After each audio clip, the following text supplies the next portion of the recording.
Good afternoon, everyone, and welcome to the conference.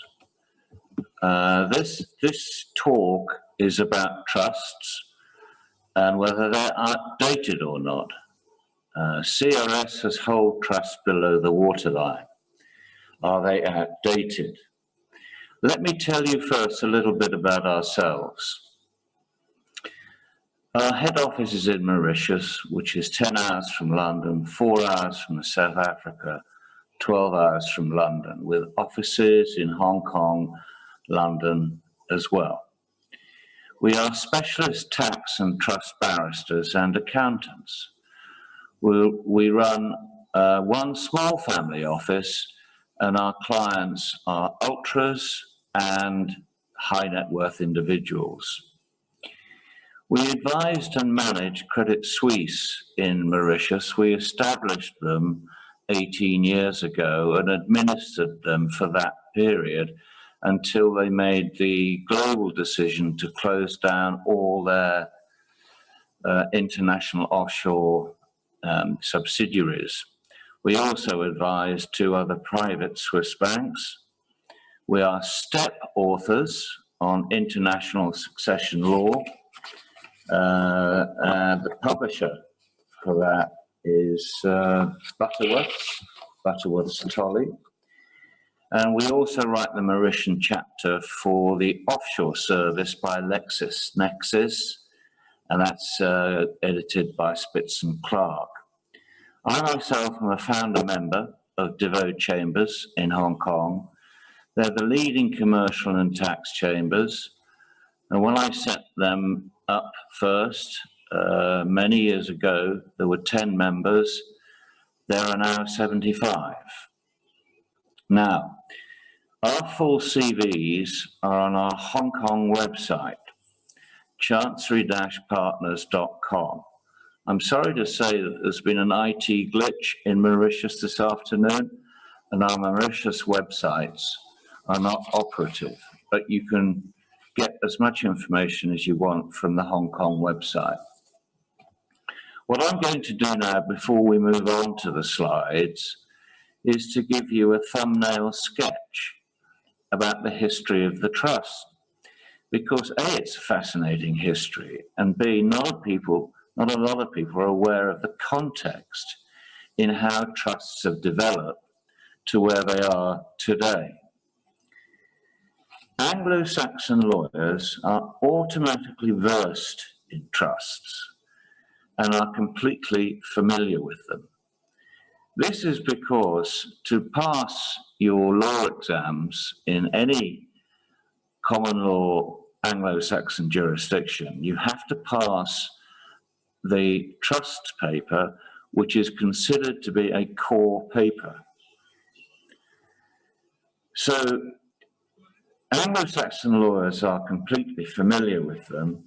However, this familiarity with trusts has led many lawyers to a blind faith in their use. It seems everybody turns to the use of a trust, even though there are far more modern structures available, which are superior to the trust and more in tune with today's modern commercial world.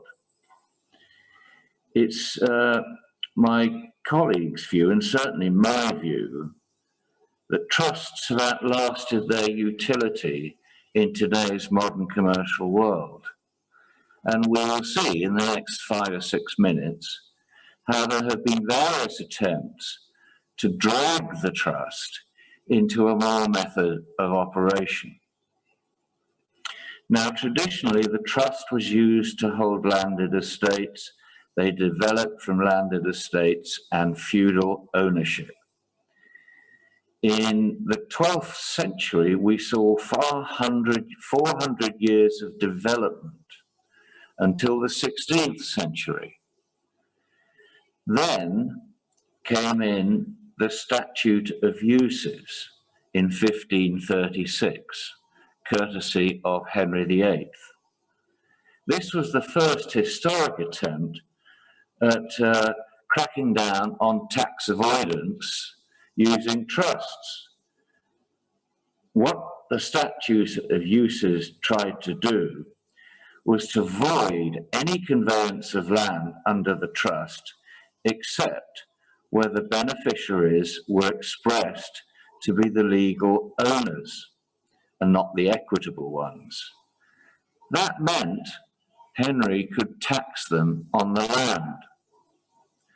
However, the statute failed due to the fact that clever lawyers then conveyed land upon the basis of a double use, a use upon a use. An example being a conveyance of land in trust for such a person and of such estate and estates as I shall appoint in my will. So the statute of use is highly controversial in the 16th century, didn't really survive. Trusts continued their development, and you now need to fast forward to 1918, at the end of the First World War.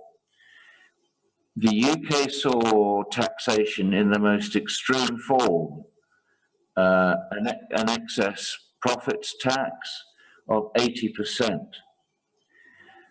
It took 10 years, but the response from the legal profession was seen in the 1930s, where in order to escape confiscatory taxes, the functions and forms of settlements changed, with the Vesti family and the Vesti cases. They accumulated assets with trustees overseas in order to escape these taxes. So we see now the development of the trust is no longer involved with landed estates, but has moved into new ground with business and commercial enterprises. Then, in 1965, in the UK, capital gains tax was introduced. And this, of course, made complete use of trusts in a modern commercial environment.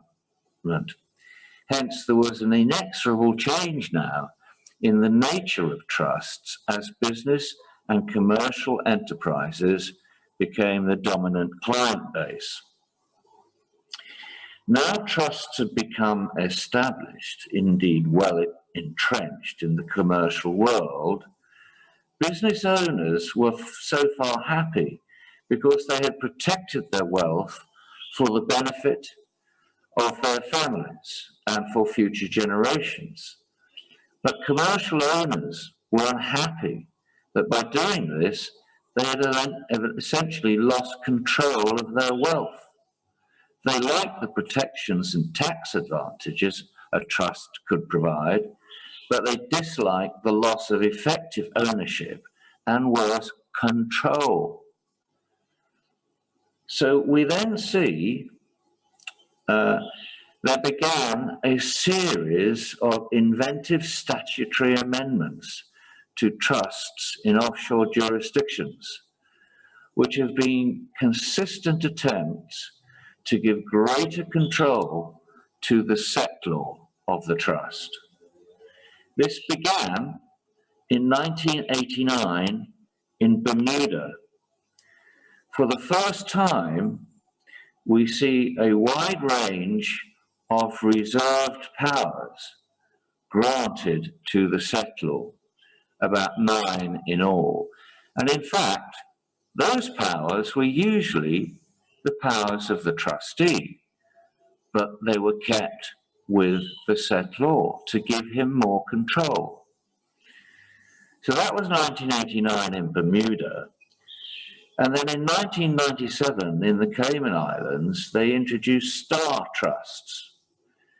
Here, the settlor was empowered to appoint an enforcer who could enforce the terms of the trust, and in addition, the rights of the beneficiaries to take enforcement action against the trustee was, can you believe it, eliminated.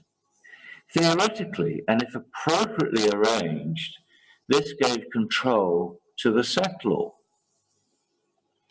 Then finally, in 2004, we saw the BVI introduce vista trusts, whereby a settlor or his appointee could have control of the assets within a trust's underlying company, therefore giving the settlor de facto real control of the investments and assets without any trustee involvement.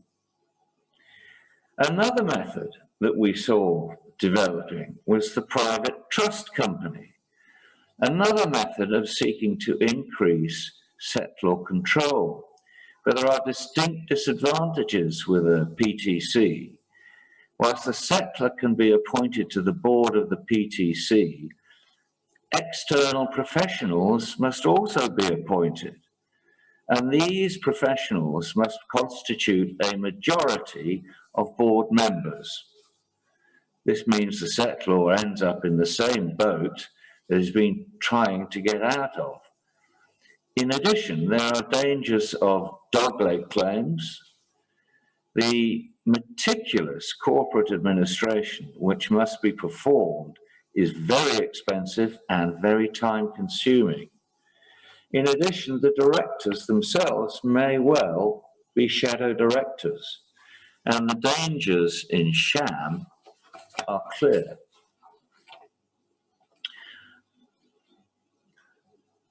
Finally, we see many trusts containing reserved powers shadowing the original Bermuda legislation, and we see the trustees' powers of investment may be delegated by to the settlor. Legislation in Singapore and recently in Hong Kong evidences this. So in summary, the attempts to increase settlor control actually have been criticised in Cayman and in the BVI, although so far none has been challenged for being either a sham or being nullities. So what we have seen over a significant period of time is the progressive devaluation of the office and functions of the trustee, whether it is handing over dispositive powers to the settlor, other powers which are normally within the province of the trustee, or by giving positive control to the settlor, whether via an enforcer or a protector. These are essentially contrived attempts to transform the trustee into a compliant agent of the settlor. As we know, there is an irreducible core of trust obligations owed by a trustee. The tensions between giving settlors increased control and effectively diminishing, if not eliminating, the role of the trustee is now an extremely acute problem for the equity and chancery courts. And the bottom line is that trusts simply do not fit in today's modern commercial world.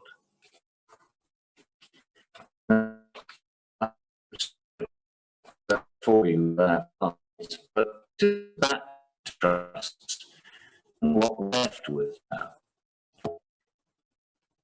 One of the of using to give your wealth somebody you hardly know, the trust, you're no longer involved in the arrangement. That said, there are many jurisdictions, I fear, which do establish sham trusts, so that the settlor is, from the start, effectively the person running the trust. That's a sham. But in a properly established trust, the trustee contains the terms of the trust, and you can appoint a protector as a settlor, but they can only do so much. I have seen once a protector clause which gave the protector the power to remove and replace a trustee. And frankly, that is a completely extreme clause. Protectors are there purely to ensure that the trustee carries out and obeys the terms of the trust. The settlor will also have a letter of wishes, and as we all know, these are unenforceable. That said, in practice, almost 90% of letters of wishes are followed, but there are plenty of instances where the trustees refuse to follow them. The beneficiaries, probably your children, have very limited rights to know anything about the trust and what the trustees are doing. Now, family disputes, even feuds, are decided by the trustee, not by the settlor.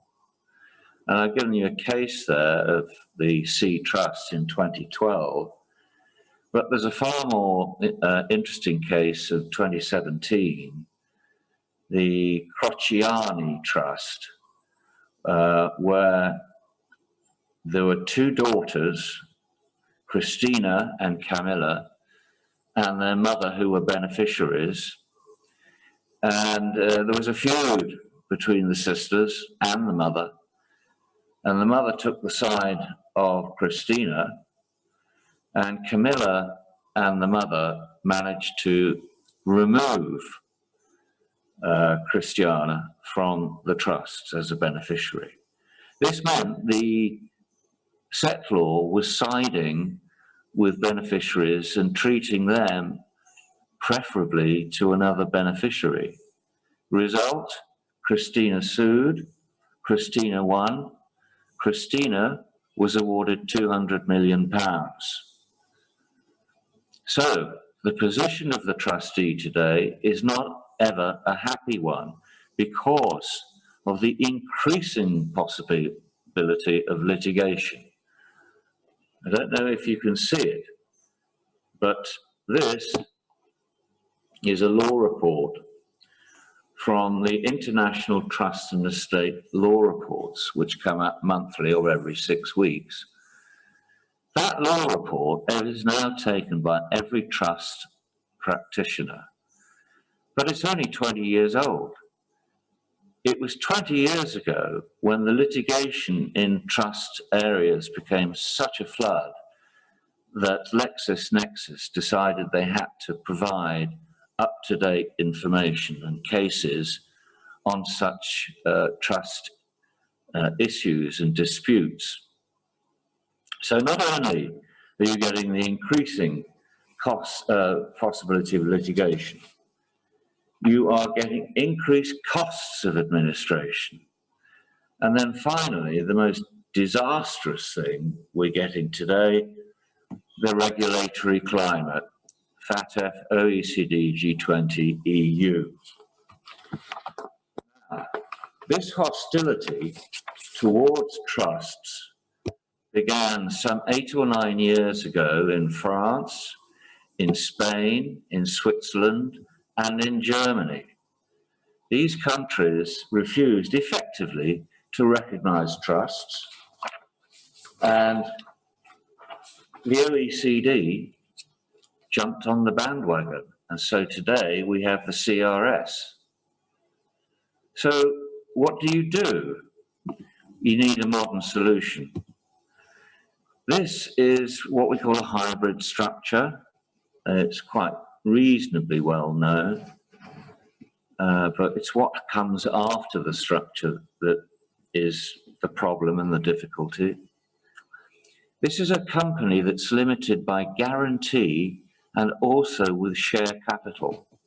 We call them companies limited by shares and guarantee, a hybrid, if you like. You see, with this diagram, on the left, there's guarantor members. On the right, there are shareholder members. We have a board of directors in Mauritius. We have what's called a quorum director, and he acts almost effectively as the protector or enforcer for the client. Now, because this is a company split between guarantees and shares, we split the obligations and rights. And on the right, you will see the shareholder members. They're usually the directors of the company. They have total management rights. Nobody else. Those directors effectively are the people that control the company, but underneath there are no distribution rights. So all they can receive is their $1 US share paid up, capital. You'll see in the middle assets and an asset manager. Sometimes that's the client. On the left, you'll see a guarantor member, and you'll see a guarantor member has total distribution rights, but no management rights of any kind. You have what some people call, and I don't like the expression, a quasi-trust. But if you look at the screen and absorb it for a minute, you're probably going to say, well, where's the client? Well, that's the whole point of the structure. The client is nowhere to be seen. You'll see here under guarantor member, the guarantor member, which would be the client, is never appointed. He could be appointed, but then he'd be disclosable as the beneficial owner of the company. Okay? So that's a situation where we use a guarantee company with share capital. And the results of that, as far as the client is concerned,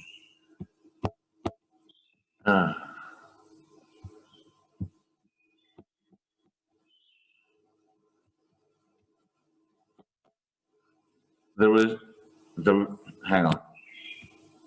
result of that is that the client has no directorship, he has no shareholding, he has no interest, he has no management right, no power to enjoy, which is the test for trust. So by analogy, we say no power to enjoy the assets or income, no right to secure income on a winding up. That would give him an interest.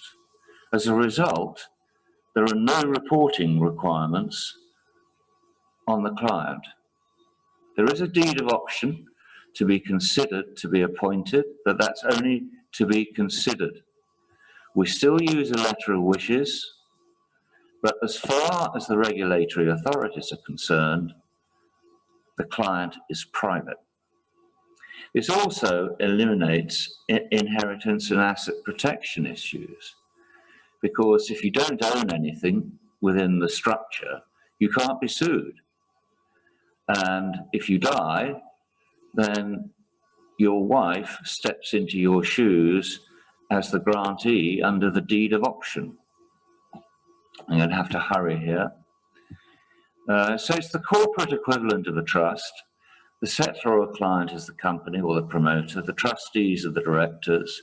The beneficiaries are the guarantor members. The protector is the quorum director, who's entrenched, often the client's lawyer with a supermajority vote, and a letter of wishes, which of course is a letter of wishes. So they perform effectively the same functions as a trust, but they're corporations. Now, the deed of declaration is a critical document because it gives the client the right to take over the structure if he wants to, and to become the beneficial owner. To date, we've had no client wanting to do that. It grants rights to the client. They're not automatic. That's terribly important because he has the right to be considered, all right, but not the right to be appointed. There's a big, big difference. And you have to be very careful how it's drafted. So if it's considered favorably, he's allowed to become, and he's appointed, a guarantor member. Coming to the end here, a quick summary. The advantage of using special guarantee companies is that you give away your wealth, yet you still have dominion over it. Now, what does dominion mean? Some people would say control. However, what I would say is that you have far greater influence over the wealth that is in the guarantee company than you would ever have as a trustee, as a settlor in a trust. They're two different animals with two different ways of doing things. You must remember the directors of the company are under different legal obligations from those of a trustee. The liability of a director is a very, very high threshold. He has to do something basically fraudulent or so massively negligent it would be perverse.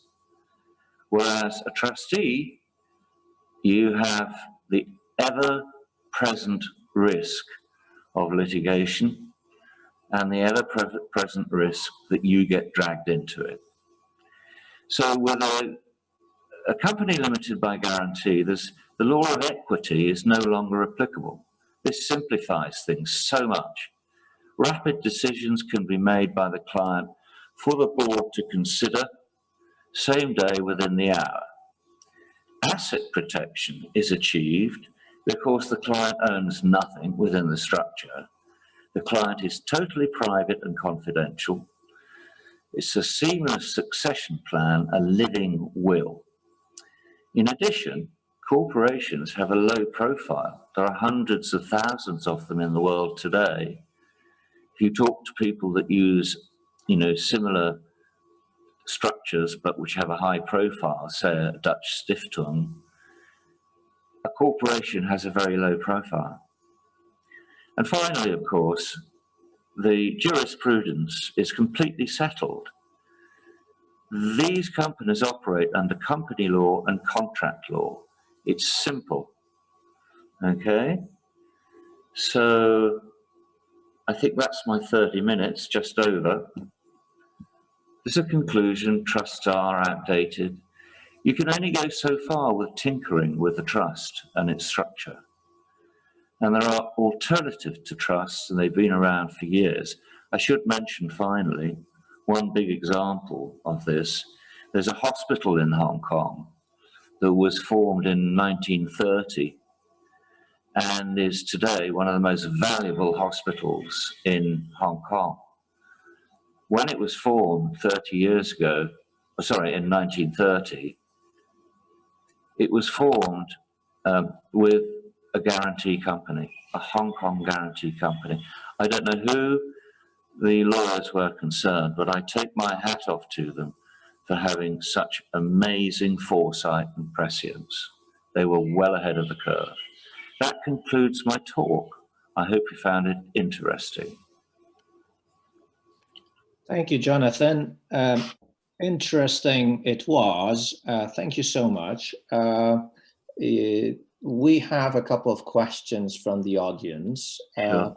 As we are stretching the time a little bit, I don't want to hold the next speaker waiting too long. What I would suggest is I am going to share these questions out loud right now. If you're able to answer quickly, please do so.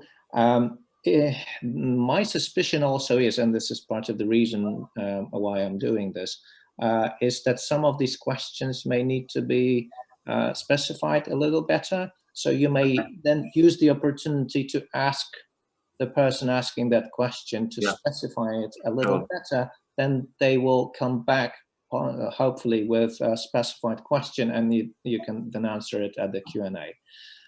So the first question to you is, how much does it cost to set up an asset protection trust and special guarantee company? Think about what you can tell now, or what additional details you may want to have at the Q&A. Next question is, if I already have a trust, what should I do? Can I make from trust a hybrid company? So can I convert a trust to a hybrid company? That's what I understand. And how long does it take to create a hybrid company? Please feel free to choose any one of these. Let me answer the second question very quickly, because we do it a lot. People that want to get rid of their trusts and change to a guarantee company, it's very easy. The trust appoints the guarantee company as a beneficiary. It distributes all the assets to the guarantee company, and then the trust is terminated and collapsed. That's easy. Costs, I'll do that, but in writing, if I may, because we do have a schedule, and there is some ad valorem involved. But as a rule of thumb, a guarantee company will cost US dollars 15,000 to set up, and thereafter 10,000 a year to continue, subject to an ad valorem of 0.25%, whichever is greater. Now, with an asset protection trust, I imagine will be straight ad valorem plus lots of trustee fees throughout the year.